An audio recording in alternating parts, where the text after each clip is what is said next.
கல்வி என்பது சிலருக்கு சாதகமாகவும் சிலருக்கு பாதகமாகவும் அமைகின்றன.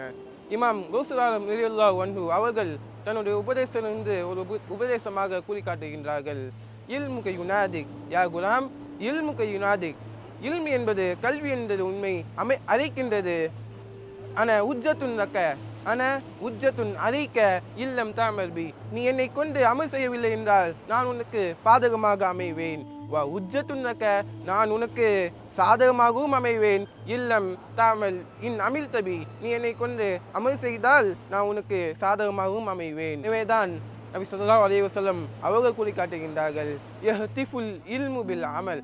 அமலை கொண்டு இல்மு பின்பற்றுகின்றது. எந்த அளவுக்கு சொன்னால், இன் அஜாபஹு, அந்த இல்முக்கு அமல் பதிலளித்தால், வ இல்லா யஹ்தஹல, இல்லை என்றால் அது போய்விடுகின்றது என்பதாக நபி ஸல்லல்லாஹு அலைஹி வஸல்லம் அவர்கள் கூறி காட்டுகின்றார்கள்.